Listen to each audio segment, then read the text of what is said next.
প্ৰথমে কওঁ যে এতিয়া কামাখ্যা প্ৰসাদ তাছালে আমি অভিনন্দন জ্ঞাপন কৰিম। আমি ধৰক ৰাজনৈতিক পথাৰত তেখেতে নিজৰ ৰাজনীতিৰে আগবাঢ়িছে, সেইকাৰণে তেখেতলৈ শুভেচ্ছা থাকিল। কিন্তু কামাখ্যা প্ৰসাদ ডাঙৰীয়াৰ যি ইয়াত তেখেতে কৃতিত্ব অৰ্জন কৰিব লাগিছিল, আজি হঠাৎ তেখেতক ওপৰৰ পৰা জাপি দিয়া কাৰ্যটো আমি ভাল পোৱা নাই।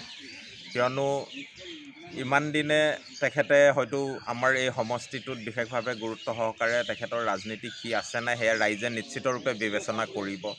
তাৰ সলনি এলায়েন্সৰ ইণ্ডিয়া এলায়েন্সৰ এজন মেম্বাৰ হিচাপে মই ক'ব বিচাৰোঁ যে এইবাৰ কিন্তু ইমান সহজ নহ'ব। আপোনালোকে কামাখ্যা প্ৰসাদ তাছা ডাঙৰীয়াকেই নানক বা যাকেই নানক, স্বয়ং মুখ্যমন্ত্ৰী হিমন্ত বিশ্ব শৰ্মা ডাঙৰীয়া থাকিলেও আমাৰ জনগণে যিসমূহ দুখ কষ্ট পাইছোঁ তাৰ যি প্ৰতিফলন এইবাৰ বেলট বক্সত হ'ব, সেয়ে আমি স্পষ্টভাৱে কৈছোঁ।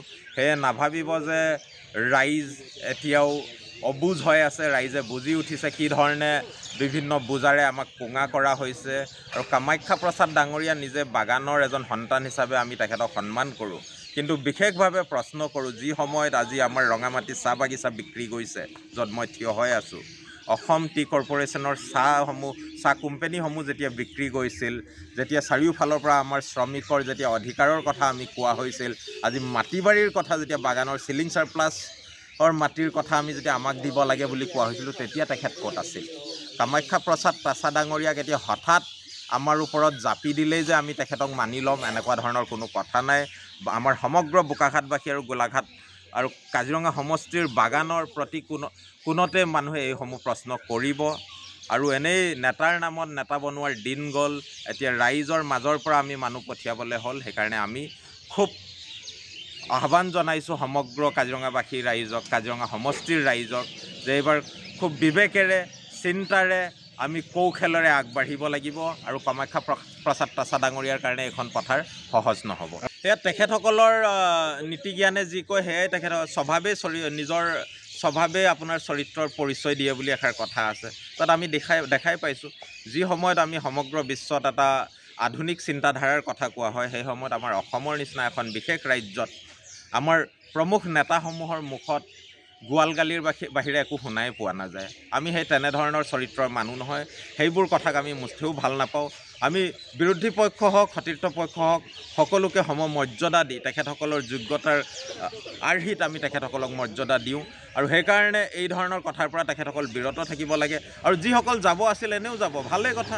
যিসকল মানুহে গৈ মেলি নিজকে বিকা কিনাৰ ৰাজনীতিৰে, যাৰ কোনো ভেটি নাই, সেইসকল মানুহ নিশ্চিতৰূপে যাব। যাৰ ভেটি আছে সিয়ে জনগণৰ লগত থাকিব, নিজৰ এটা আদৰ্শ থাকিব লাগিব। আদৰ্শহীন মানুহে কেতিয়াও দেশখনক আগুৱাই লৈ যাব নোৱাৰে। আদৰ্শহীন লোকসকল গুচি যোৱাটোৱে ভাল। আৰু যিখিনি ভাল মানুহ থাকিব, সেই ভাল মানুহৰ দুজনেই কাফি। আদৰ্শহীন মানুহৰ হাজাৰজন থাকিব পাৰে, কিন্তু ভাল মানুহৰ এজনেই কাফি, আমি কৈছোঁ। আৰু সেই দৃষ্টিকোণেৰে আমি আগবাঢ়িম। স্বয়ং মহাত্মা গান্ধী ডাঙৰীয়াই সেই পথ আমাক দেখুৱাই থৈ গৈছে, বাবা চাহেব আম্বেদকাৰে আমাক সেই পথ দেখুৱাই থৈ গৈছে। অকলে যুঁজ দিছে, ব্ৰিটিছৰ এগেইনষ্টেও দিছে, জাত পাত ব্যৱস্থাৰ বিৰুদ্ধেও দিছে, ধৰ্মান্তৰণৰ বিৰুদ্ধেও দিছে। সেইসমূহ আদৰ্শ আমাৰ বুকুত আছে। গৌৰৱ গগৈৰ লগত কামাখ্যা তাছাৰ কোনো তুলনা নাহে নেকি? আপুনি কি ক'ব? গৌৰৱ গগৈৰ লগত তুলনালৈকে নাহিব নেকি তেওঁ? তুলনাৰ কথা মই নানো। সেই ধৰণৰ ধৰক আমি এটলিষ্ট নৱপ্ৰজন্মৰ মানুহ হিচাপে আমি বৈজ্ঞানিকভাৱে চাম। কামাখ্যা প্ৰসাদ তাছা ডাঙৰীয়াৰো যথেষ্ট অৰিহণা আছে অসমৰ ৰাজনীতিলৈ, আমি নাই বুলি নকওঁ। কিন্তু কাজিৰঙা সমষ্টিৰ কাৰণে তেখেতে বিগত সময়ছোৱাত তেখেতৰ ৰাজনৈতিক জীৱনত আমি সম্পূৰ্ণৰূপে এটা নিথৰ অৱস্থাত আমি থকা দেখা গৈছোঁ। তেখেতৰ হয়তো ৰিটায়াৰমেণ্টৰ বয়স হৈ আহিল নেকি, এতিয়া আৰু তেখেতে এক্টিভ ৰাজনীতিত নথকাই ভাল। যুৱ প্ৰজন্মক আগবঢ়াই দিয়ক। বাগানৰ বহু প্ৰতিভাৱান ল'ৰা আছে, ছোৱালী আছে, তেখেতসকলক আগবঢ়াই দিয়া যাওক, ভাল। এনে এখন গাদী যুগৰ কাৰণে কোনো দখল কৰি থোৱাটো এটা ভাল নীতি নহয়। সেয়া আপোনালোকে সময়ে নিশ্চিত ৰূপত ক'ব।